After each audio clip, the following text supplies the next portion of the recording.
प्रमुख माध्यमांच्या माहितीनुसार सुनेत्रा पवार यांचा महाराष्ट्राच्या उपमुख्यमंत्रीपदाचा शपथविधी उद्या पहाटे साधारण सकाळी 5 वाजण्याच्या सुमारास पार पडणार आहे. अजित पवार यांच्या निधनानंतर रिक्त झालेल्या उपमुख्यमंत्रीपदासाठी सुनेत्रा पवार यांचं नाव पुढे आल्याचं आता स्पष्ट झाले आहे. राज्यपाल भवनात शपथविधीची तयारी अंतिम टप्प्यात असल्याची माहिती मिळत आहे.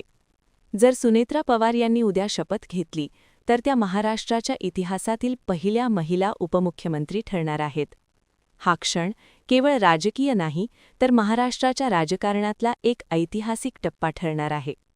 राज्यसभेच्या खासदार असलेल्या सुनेत्रा पवार वादविरहित, संयमी आणि संघटनेत स्वीकारार्ह चेहरा म्हणून ओळखल्या जातात. महायुती सरकारसाठीही हा निर्णय स्थैर्य आणि सकारात्मक संदेश देणारा मानला जात आहे.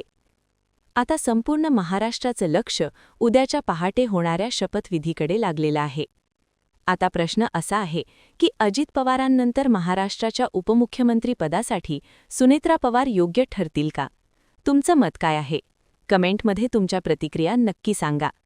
अशाच ताज्या आणि विश्वासार्ह राजकीय अपडेट्ससाठी शाब्दिक चर्चा यूट्यूब चॅनलला सबस्क्राईब करा.